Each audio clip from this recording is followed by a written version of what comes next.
sejam todos, todas e todes muito bem-vindos ao nosso podcast Ciência Acessível. Esse podcast é uma iniciativa do Centro de Pesquisas Clínicas do ICHC-FMUSP, da nossa área de comunicação. E essa é uma ideia para a gente trazer para vocês informações de ciência de uma maneira descontraída e num bate-papo com os nossos convidados.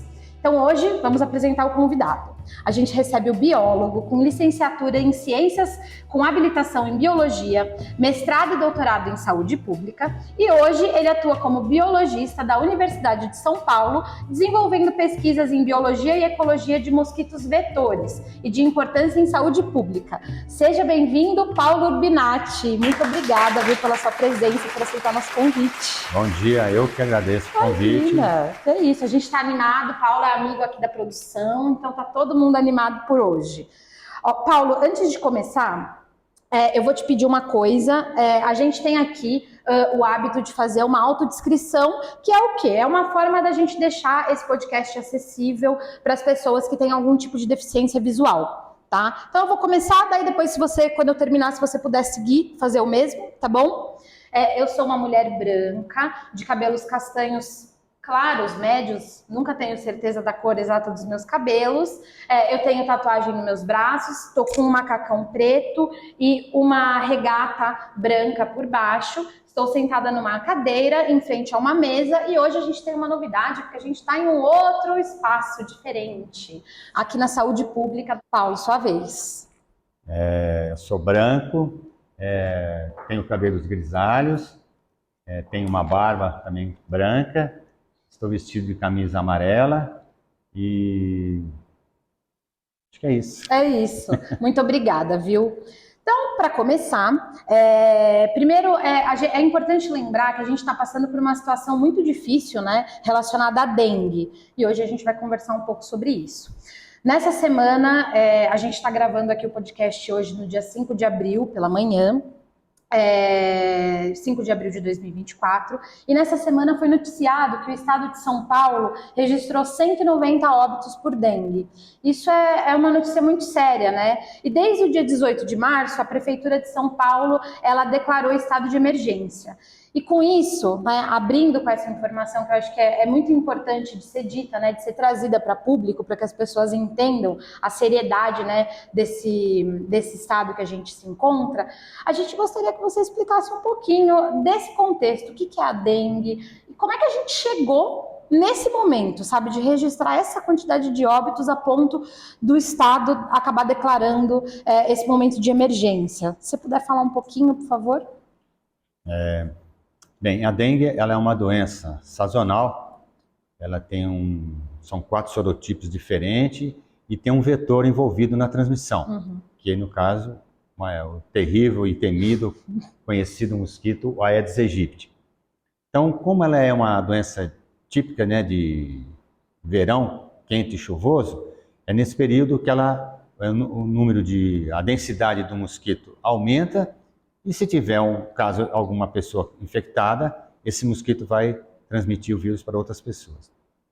Então, é uma doença que, se você conseguir fazer o monitoramento ou a vigilância do mosquito ao longo do ano, quando você chegar no período quente e chuvoso, a gente tem uma densidade baixa do mosquito, consequentemente você não tem essa transmissão em níveis que nós estamos vivendo hoje. Entendi. Então, a gente relaciona muito, né, essa piora de casos com, de fato, essa possibilidade do mosquito se multiplicar, né, enfim. E aí, pensando nisso, pensando que a gente está começando a sair desse período chuvoso e quente no outono, provavelmente a gente vai começar a ver diminuição de casos? Bem, é difícil, a tendência seria diminuir, né? Devido às estações, mas com as mudanças climáticas, a gente sabe que o período... Antigamente você tinha as estações bem mais definidas. Hoje, com essas mudanças climáticas, você tem em pleno outono períodos quente e chuvoso, no inverno período quente e chuvoso, e é tudo que o mosquito quer. Então, ao longo do ano, se você tem essas mudanças climáticas, é claro, isso é um fator. São vários fatores que estão envolvidos na transmissão e na proliferação do mosquito. Então, se você tem essas alterações climáticas, ela favorece também. Entendi. Mas tem outros fatores que estão envolvidos. Tá. Você pode falar um pouquinho desses outros fatores? Vamos falar. Por exemplo, o mosquito ele tem um ciclo biológico, o Aedes aegypti, que é desde da postura ou a colocação dos seus ovos nos recipientes até a fase adulta. No período quente chuvoso, mais quente, é um período de 8 a 10 dias, o ciclo de vida dele. No período de inverno, outono, as temperaturas mais baixas, esse ciclo de vida é um pouco mais prolongado, pode chegar a 15 dias, 20 dias. Então, o que a gente recomenda, né, para a população, que a gente estuda o mosquito há muitos anos, então é bom entender bem a biologia desse mosquito. A fêmea do mosquito sempre precisa do sangue para que ocorra o amadurecimento dos ovos. Então, assim, o macho e a fêmea se cruzam, uma vez acasalada, a fêmea vai em busca do sangue. Como o mosquito ele é doméstico, ele é urbano e doméstico, então ele vive dentro e no pé de domicílio. Então ela não precisa ir muito longe para buscar o sangue.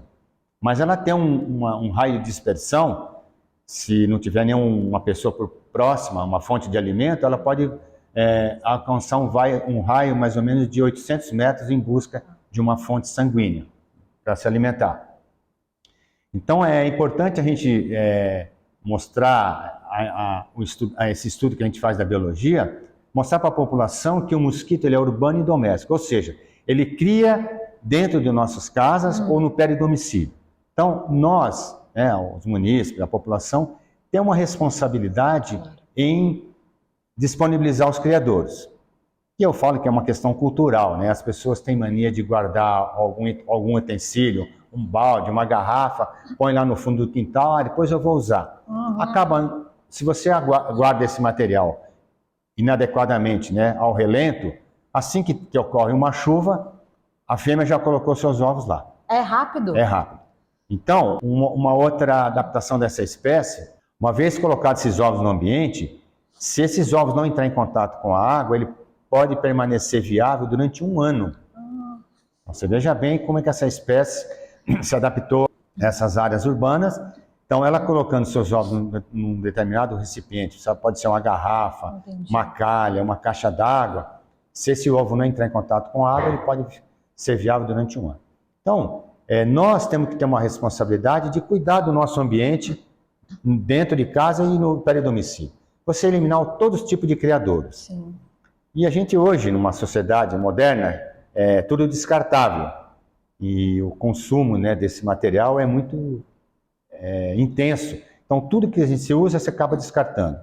E aí, se você não tiver uma outra parte, né, um outro fator, que seria a coleta de lixo, de resíduos, né, no ambiente, tirando esses potenciais criadouros, dificulta a fêmea colocar seus ovos. Tá. Então, quanto mais você limpar o ambiente, dificultar as fêmeas colocarem esses ovos, Melhora, né? melhora. Você diminui a densidade do mosquito, consequentemente você não tem transmissão de dengue. Entendi. E eu percebo, né, que as pessoas elas têm muita dúvida relacionada exatamente a essa questão do criadouro, sabe? O que é o ideal para esse mosquito? Por exemplo, é água parada? É água parada suja?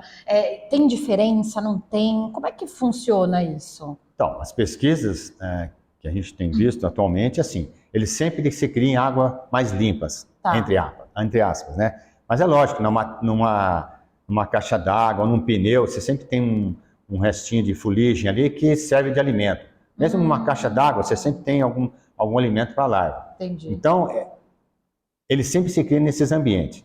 Existe outra espécie de pernilongo, que é conhecido, ele é marrom, ele só suga as pessoas à noite. O Aedes aegypti, a fêmea, ela sempre tem o hábito de sugar as pessoas durante o dia, a parte da manhã, à tarde, e pode chegar no crepúsculo também.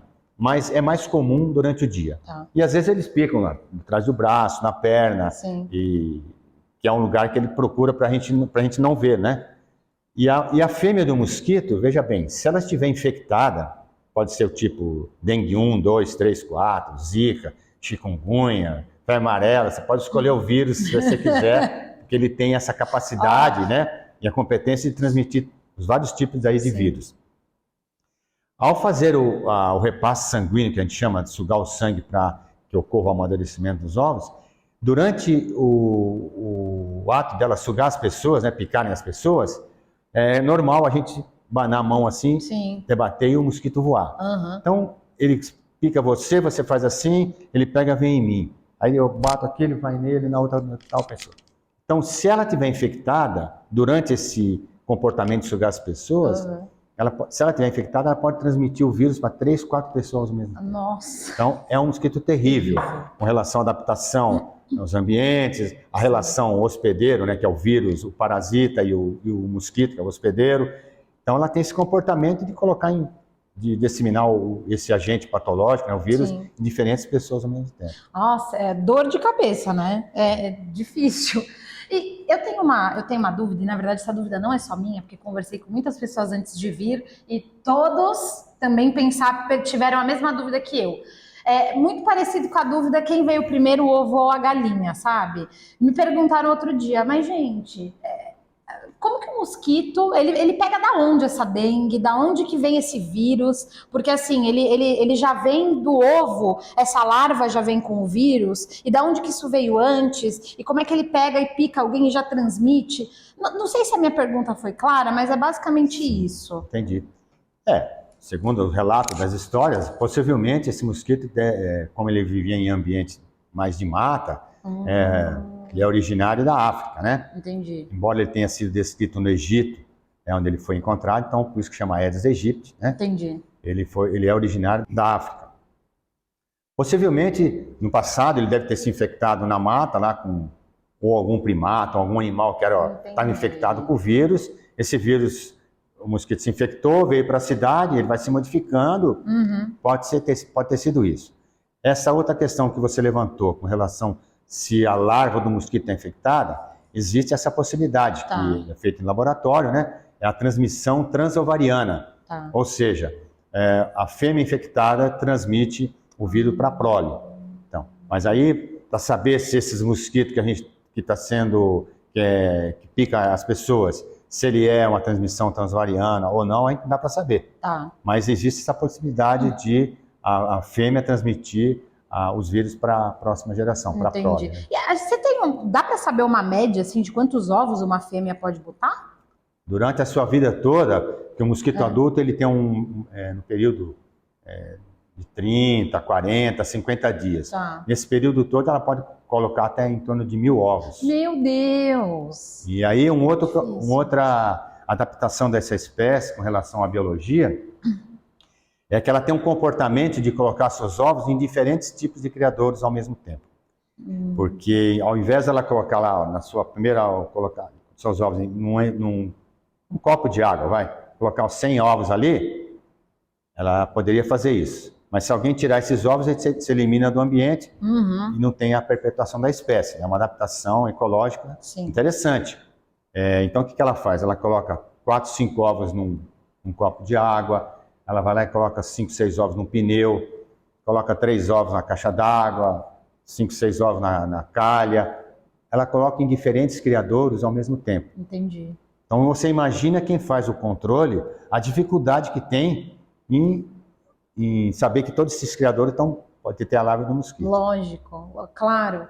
E a gente vê muita pesquisa envolvendo vacina para dengue, mas e com relação a esse vetor, o Aedes aegypti, como é que estão as pesquisas? Tem muita coisa acontecendo? Faz tempo que isso já é pesquisado ou não? Como é que funciona? Bem, o mosquito Aedes aegypti, ele é das 3.000, quase 4.000 espécies de mosquitos já descritas no mundo, é o mosquito mais estudado no mundo devido à sua importância em saúde pública. Né? Entendi. Como eu falei, ele pode transmitir o vírus da dengue, zika, chikungunya, febre amarela urbana. Então, ele tendo essa importância na saúde pública, ele é um dos mais estudados no mundo. A questão do controle desse mosquito, existem várias pesquisas com relação ao mosquito transgênico, ao mosquito infectado com bactérias. Eu acho que qualquer tipo de tecnologia para controlar esse mosquito será bem-vinda. Agora precisa ver as vantagens e as desvantagens. Sim. Né? Por exemplo, o mosquito transgênico é um mosquito onde você tem uma modificação genética no macho, ele vai copular com a fêmea, a fêmea vai produzir ovos inférteis. Tá. Então você interrompe o ciclo. Entendi. Tem alguns larvicidas com bactérias, né? Que a larva do mosquito se alimenta, essa bactéria produz uma toxina e mata a larva do mosquito. Uhum. Tem o controle biológico feito com algumas outras espécies de mosquitos. Então a gente precisa ver a vantagem e a desvantagem de você fazer o controle com essas tecnologias. Entendi. O mosquito transgênico, você tem que montar uma biofábrica para produzir milhares e milhares de mosquitos Aedes aegypti macho. Depois que você produziu esses mosquitos em laboratório, você vai na natureza, numa determinada área da cidade, vai lançar esses mosquitos para os machos cruzar com as fêmeas selvagens. Entendi. Aí as fêmeas vão produzir ovos inférteis. Então, tem alguns estudos que é feito em localidades pequenas, como foi feito em Juazeiro, na Bahia, localidade de 1.000 habitantes, onde houve uma redução da densidade populacional do mosquito em função do mosquito transgênico. Aí você pega uma tecnologia dessa e vai aplicar numa cidade como São Paulo, de mais de 10 milhões de habitantes. Quantas biofábricas você teria que montar? Quanto custaria isso para o poder público? Né? Sabendo que as prefeituras estão aí todas sem dinheiro, endividadas, fica inviável. Claro. Então nós, da Faculdade de Saúde Pública, a gente trabalha com uma linha de controle que seria mais a educação ambiental. Certo. Educação ambiental, educação das pessoas, né? Mostrando a biologia, olha, cada um cuida do seu ambiente, lá elimina o criadouro. É lógico, não podemos esquecer que a população tem uma parcela de responsabilidade em disponibilizar os criadouros, mas o poder público também tem sua responsabilidade. O que são? Os gestores de saúde. Hoje quem faz o controle do Aedes aegypti nas cidades são as prefeituras. Sim. Então elas têm os técnicos que são capacitados para identificar as larvas do mosquito. E daí você tem os agentes de saúde que têm um papel fundamental em qualquer tipo de doença, não é só a dengue. Esses agentes, sabendo os bairros que estão com uma alta infestação do mosquito, que existem alguns indicadores estabelecidos pela prefeitura, recomendado pelo Ministério da Saúde, que é o índice de Bretot, que é um índice onde você determina o número de criadouros positivos por domicílio visitado. Então, quando esse índice estiver acima de 5, é sinal que você tem uma infestação elevada do mosquito. Entendi. Aí o agente de saúde tem um papel importante de visitar essas casas no bairros onde estão com esse índice alto e fazer uma educação junto à população de eliminar a maior parte dos criadores possível. Sim. Porque é fácil, você chega na casa da Dona Maria, fala, não, eu não tenho aqui, é o vizinho. Ele sempre tem essa história, e não é bem assim. Às vezes tem na casa da Dona Maria e tem no vizinho da Dona Maria também vários criadores. Sim. Então, esse papel do agente de saúde, ele é muito importante no caso de uma epidemia da dengue. Entendi. Então, o poder público tem a sua responsabilidade de cuidar das áreas públicas, são cemitérios, que é onde são focos do mosquito, a gente chama de ponto estratégico, né? As borracharias, os desmanches, os ferros velhos. Então, isso a prefeitura com os seus funcionários, agentes, eles têm que fazer um monitoramento desses locais, que são excelentes criadouros para o mosquito. E fazer o monitoramento, eliminar os criadouros, fazer o controle com larvicidas, enfim. Já é bem direcionado. Bem né, direcionado. Então você tem essa responsabilidade do poder público e da população em fazer o controle do mosquito. E essa contenção do mosquito? É claro que ela é muito positiva se a gente olhar, né, nesse olhar da saúde pública, exatamente pelo que você falou, né, de todos esses problemas e de todo esse potencial que esse mosquito específico tem, mas em relação ao ecossistema, isso desbalanceia alguma coisa ou não desbalanceia?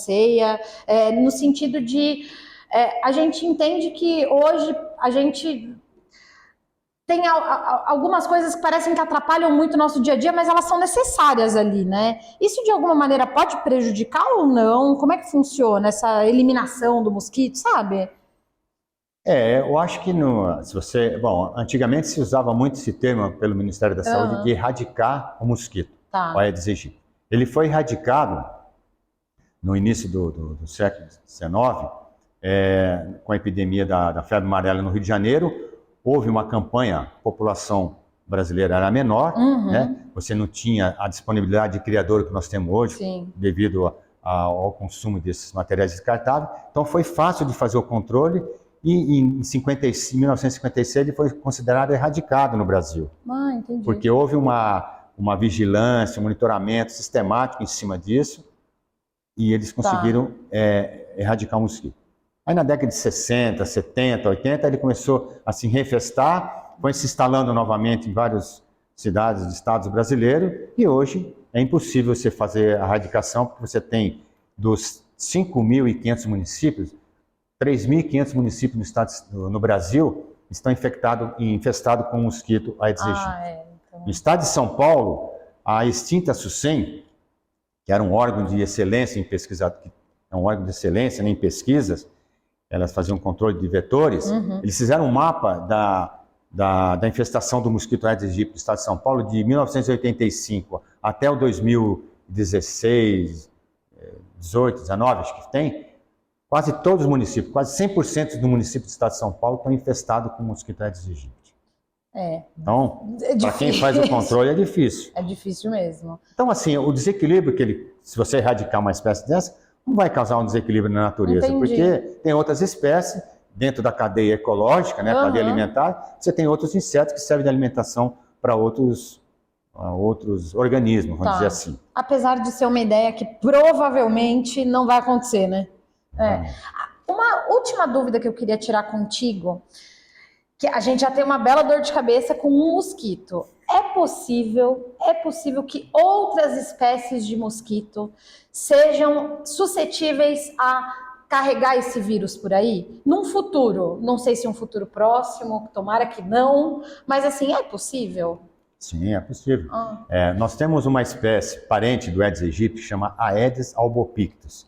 Ele é pretinho, com as marcações claras, tem algumas características que diferencia do Aedes aegypti, e é um mosquito que ele tem uma valência ecológica, a gente chama, de coabitar os mesmos criadores do Aedes aegypti.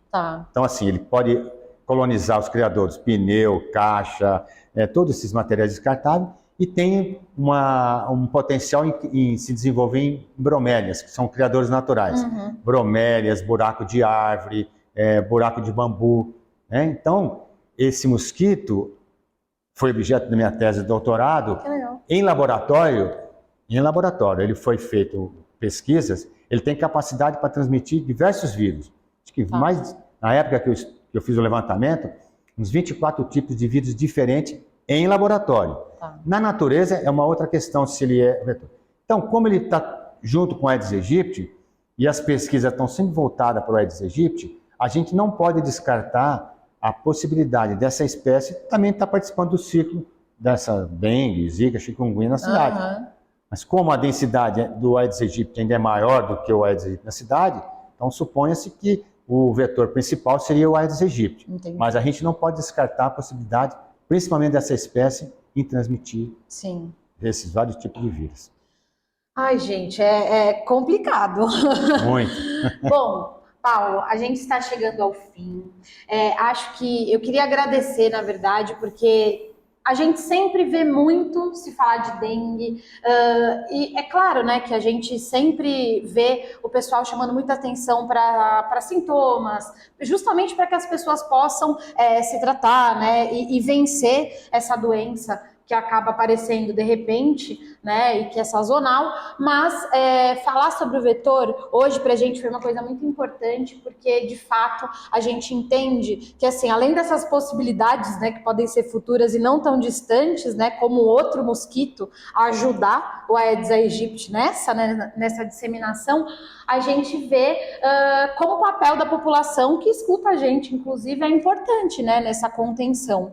Então, assim, queria agradecer muito nós, né, o CPC, o pessoal, né, do Centro de Pesquisa da Comunicação, te agradecer por vir aqui contar tudo isso pra gente, por ter tanta coisa para falar pra gente sobre. Muito obrigada, viu? Obrigada mesmo. Eu que agradeço. E quando precisar, estamos à disposição. Com certeza. Eu acho que é o papel, né, nosso de pesquisador dar um retorno para a população, né, principalmente numa situação dessa que a gente trabalha com vetor, passar essas informações, com certeza, que é um retorno à população para saber o que a gente faz e os cuidados que a gente tem que ter em relação a esse terrível mosquito. Com certeza. Muito obrigada, viu, Paulo?